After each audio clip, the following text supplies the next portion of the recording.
뭐 정부에서 하면 뭐 어쩔 수 없지만 조금 더 줄여봐요. 한 20만 원 줄이면 더 힘들죠, 살기가. 근데 여기서 더 적어진다면 문제가 있지. 생활이 어렵겠지요.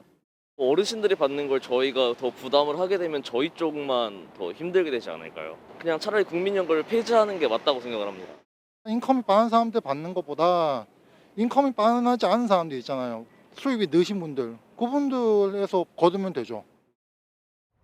앞서 영상에서 보신 것처럼 국민연금 개혁 필요성을 두고 시민들은 다양한 목소리를 내고 있습니다. 이처럼 이해관계가 복잡하기 때문에 그동안 정부와 정치권 모두 표를 의식한 나머지 국민연금 개혁 논의를 미뤄왔습니다. 하지만 최근 이런 분위기에 변화가 감지됩니다. 다음 달 9일 치러지는 제20대 대통령 선거를 앞두고 주요 후보들은 국민연금 개혁이 필요하다고 한 목소리를 내고 있습니다. 현행 연금 제도를 손질하지 않으면 기금 고갈을 피할 수 없다는 위기의식이 반영된 겁니다. 기본적으로 세 분이 다 동의를 하시니까 내일 국민연금 개혁은 누가 대통령이 돼도 하겠다, 이렇게 우리 4명이서 공동선언하는 건 어떠십니까? 하지만 후보별 공약집을 살펴보면 국민연금을 어떻게 개혁할지에 대해서는 온도차를 보이고 있습니다. 현재 거대 양당 후보인 이재명 더불어민주당 후보와 윤석열 국민의힘 후보는 이른바 원칙론을 내세우고 있습니다. 두 후보 모두 큰 틀에선 국민연금 개혁 필요성에 공감하지만 구체적인 방법은 제시하지 않고 있는 셈입니다. 우선 이 후보는 연금개혁위원회를 구성하고 2023년 연금개혁안을 마련하겠다는 입장입니다. 연금 개혁을 한다라는 점을 동의하고, 두 번째로 국민적 합의와 토론 타협이 필요하다. 그리고 최대한 신속하게 한다. 이 정도를 저희가 합의하는 게 최선이 아닐까. 윤 후보는 대통령 직속 연금개혁위원회를 설치하고 사회적 합의하에 연금개혁을 추진하겠다고 밝히고 있습니다. 후보들이 그 대선 기간에 짧게 어떤 방향을 만들어서 공약으로 발표하기에는 대단히 위험한 거기 때문에, 그리고 국민적인 합의가 필요하고 그래서 초당적으로 해야 되는 문제입니다. 반면 심상정 정의당 후보와 안철수 국민의당 후보는 구체적인 방안을 제시하고 있습니다. 심 후보는 국민연금 보험료율을 인상하고 공무원연금 등 특수직역연금을 국민연금 방식으로 통합하는 상향 평준화 방안을 제안했습니다.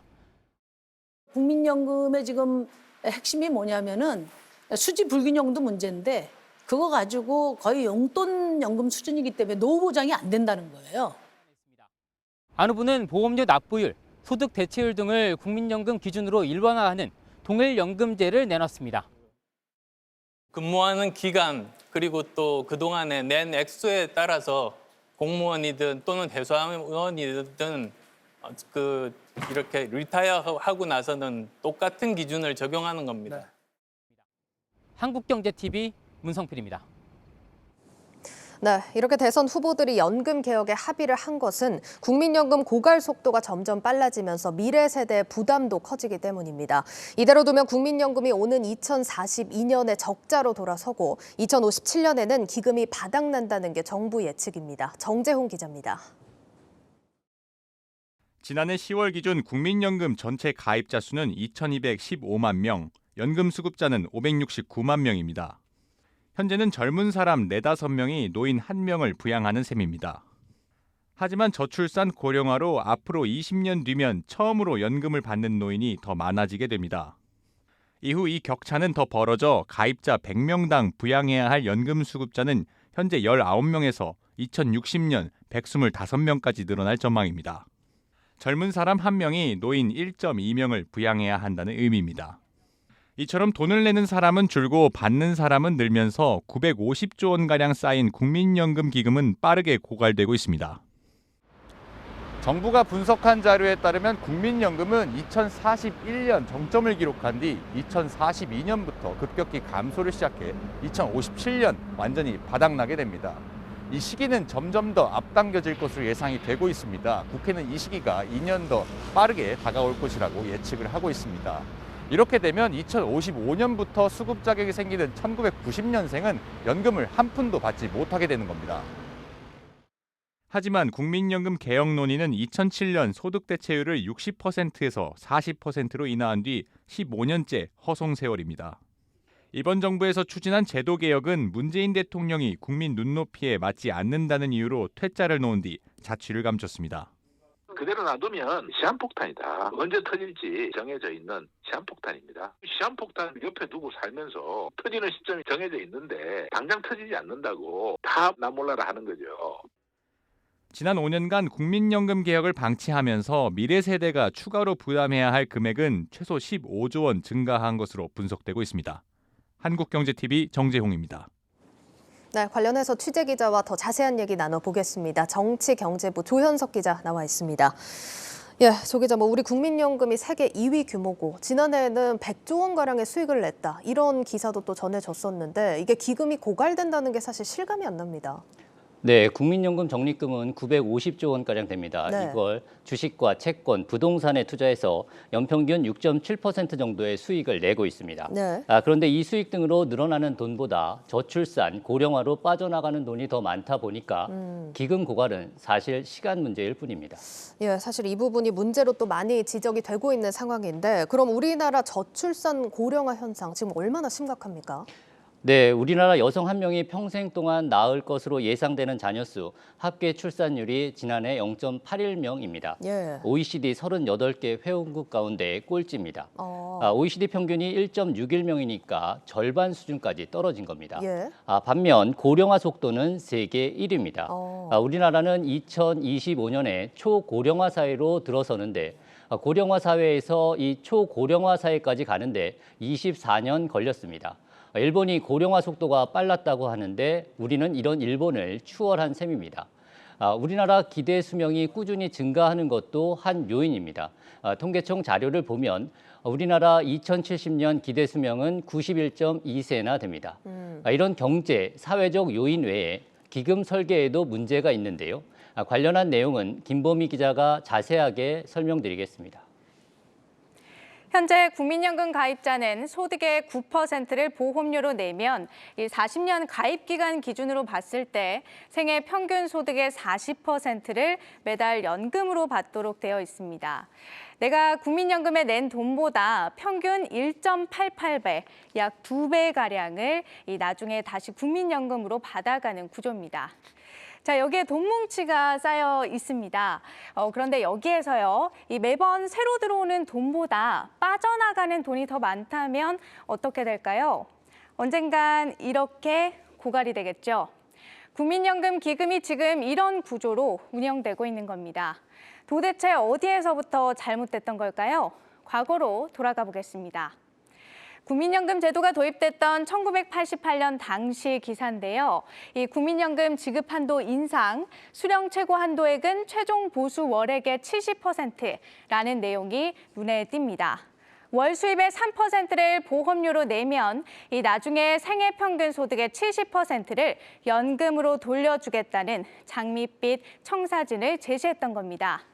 하지만 막상 운영해 보니까 장기간 지속 가능하지 않다고 판단했겠죠. 그래서 시간이 갈수록 보험료율을 이렇게 올리기 시작합니다. 3%에서 6%, 그리고 지금은 9%죠. 그렇다면 보험료가 오른 만큼 나중에 받게 될 연금도 늘어났을까요? 그렇지도 않았습니다. 매달 생애 평균 소득의 70%를 국민연금으로 지급하겠다던 약속은 점점 말이 바뀌면서 99년에 60%, 2008년에 50%까지 뚝 떨어졌습니다. 그리고 그 이후부터는 매년 0.5%포인트씩 낮아져서 올해는 월 소득의 43%를 연금으로 주고 있습니다. 보험료는 분명 이전 세대보다 더 늘었는데 내가 나중에 받을 돈은 더 적게 받아가는 구조로 바뀌고 있는 겁니다. 수급 개시 연령도 점점 높아지고 있는데요. 60세에서 61세, 62세로 점점 늦춰지다가 2033년에는 65세부터 국민연금을 받게 됩니다. 이쯤 되면 다른 나라들은 도대체 어떻게 하고 있는 걸까 궁금해지실 텐데요. 물론 국가들마다 방식의 차이가 있지만요. 이 보험료율을 보면 우리나라는 상대적으로 좀 낮은 보험료를 적게 내고 있었고요. 소득 대체율 자료를 봤을 때는 G5 국가들 평균치보다도 이 10%포인트 이상 낮은 걸 확인할 수가 있습니다. 다시 말해서 우리나라는 다른 나라들에 비해 상대적으로 보험료를 적게 내는 대신 그만큼 연금도 적게 받는 방식으로 운영되고 있는 겁니다. 그리고 연금 수급 개시일은요, 이렇게 보시면 우리나라가 비교적 빠른 축에 속했습니다. 지금까지 한국경제TV 김보미입니다. 네, 조 기자, 이런 구조로 봤을 때 젊은 세대에서 가장 많이 불만이 터져 나옵니다. 연금을 내기만 하고 못 받는 것 아니냐 이런 입장인데 정말로 그렇게 될까요? 네, 기금이 고갈되니까 이대로라면 못 받을 수도 있기 때문에 예. 선제적인 제도 개편 논의가 필요한 겁니다. 우리나라 국민연금은 적립금을 쌓아놓고 거기서 돈을 주는 이른바 적립식입니다. 적립금액에 운용 수익을 더해서 주니까 낸 것보다 더 받는 구조이기 때문에 기금은 언젠가 바닥이 날 수밖에 없습니다. 다른 선진국들도 모두 이런 방식을 하다가 적립금이 고갈된 뒤에 그해 걷어 그해 주는 부가식으로 바꿨습니다. 예. 그 덕분에 뒤늦게 연금제도를 도입한 우리 국민연금이 선진국들을 제치고 세계 2위 글로벌 연금이 될 수도 있었던 셈입니다. 우리도 결국 선진국처럼 그 방식으로 부가식으로 갈 수밖에 없을 텐데 그렇게 되면 현재 9%인 보험료율이 한꺼번에 3배 정도는 뛸 수 있습니다. 3배면은 27% 정도까지 된다는 건데 그러면 앞 세대는 9%만 내고 미래 세대는 27% 형평성 문제가 떠오를 것 같은데요. 네, 월급의 4분의 1을 국민연금으로 내니까요. 네. 왜 우리는 더 내야 하느냐? 그쵸. 앞 세대는 9%만 냈는데 불공정하다 이런 불만이 제기될 수 있습니다. 예. 그래서 고갈 시점을 최대한 뒤로 미루는 개편을 통해서 미래 세대의 부담을 줄이자는 게 전문가들의 대체적인 견해입니다. 예, 생각보다 더 복잡한 문제입니다, 이게. 지금 연금 개혁이라는 게 어떤 방식이 됐든 국민들이 부담을 질 수밖에 없는 형태이기 때문에 지금 민감한 반응들이 나오고 있는데 힘들지만 또 언젠가는 해야 하는 구조이기도 합니다. 연금 개혁, 그럼 이번에는 잘 될까요? 네, 어떤 방안이 되더라도 현재 9%인 보험료율은 올라갈 수밖에 없을 겁니다. 예. 언제부터 얼마나 또 어떤 방식이 될 것이냐가 쟁점이 될 것으로 보입니다. 추가로 수령 시기를 늦추고 연금 납입 기간을 늘리는 조정도 필요하다는 지적도 있습니다. 현재 40%인 소득 대체율 낮추는 방안도 거론되지만 현재 국민연금 평균 수급액이 50만 원대인데 여기서 더 내리면 용돈연금 되는 것 아니냐 이런 비판은 부담이 될 것으로 보입니다. 예. 무엇보다 관건은 실행 의지입니다. 개혁이 필요하다는 것은 누구나 공감하지만 표가 떨어지고 인기가 떨어지는 개혁에 선뜻 나서려 하지 않기 때문입니다. 지지율이 떨어지더라도 사회적 합의를 통해서 개혁을 하겠다 이런 강력한 리더십이 다음 정부에서 발휘될지 지켜봐야겠습니다. 알겠습니다. 조 기자, 그럼 오늘 다룬 내용 유튜브에 잠시 후에 업로드가 될 텐데 제목과 해시태그 한번 뽑아볼까요? 네, 제목은 90년대생은 못 받아 커지는 국민연금 개혁론으로 하고요. 네. 해시태그는 샵 국민연금, 샵 어찌할꼬로 결정하겠습니다. 네, 국민연금 어찌할꼬 이렇게 정리하도록 하겠습니다. 정치경제부 조현석 기자였습니다.